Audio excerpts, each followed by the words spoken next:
Juma Thiam mu mel ne am na yaakaar ci maamam ne dina bàyyi Daba Thiam ak Fatim Tall guerre déclaré wu na mu mel ni Chacha réaction des mam bi pareegul pour bàyyi Paco. salaamaaleykum mbokki internet yi dalee na jàmm ci Buzz 7 Media.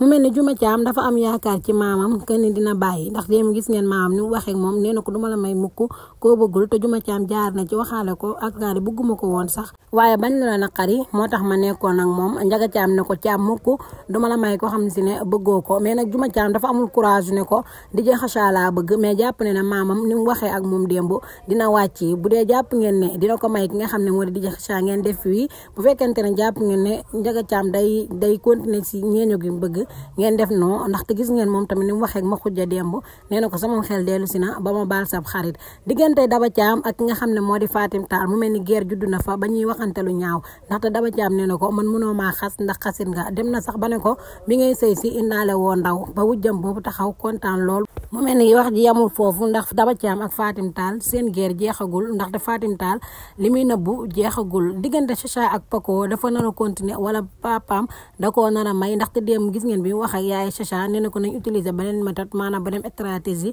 parce que Chacha gis ngeen démb bi ko yaayam mbéjee dafa gën a mer gën a jàpp ndax xam ne yaayam du bàyyi te moom tamit du bàyyi kon papaam nee na dafay utiliser beneen méthode maanaam beneen stratégie ndaxte gis ngeen papa Chacha bi mu fa ñëwee raisonné na ko indiwaat na xelam moo tax mu naa utiliser beneen méthode waaye peut-être moom tamit dafa bëgg a indiwaat yaay Chacha rek pour xelam dellu si ba mu xam ne suñu doom ji buñ ko mayut kii di Paco mën naa jaare fa fàq wala mu dem ndaxte pareegul sax pour bàyyi kon mbokk yi bu dee jàpp ngeen ne diggante Chacha ak Paco pareegul pour jeex ngeen def fii bu dee jàpp ngeen ne dina jeex ngeen def noo ndax gis ngeen ne Chacha moom pareegul sax pour bàyyi ndax démb dafa mer ba gis ngeen ni mu def nii mbokk yi leen la indiloon tey seen chronique du jour mu nekkoon bété bété wala leen di abonné tey partage si yeneen i vidéo merci beaucoup.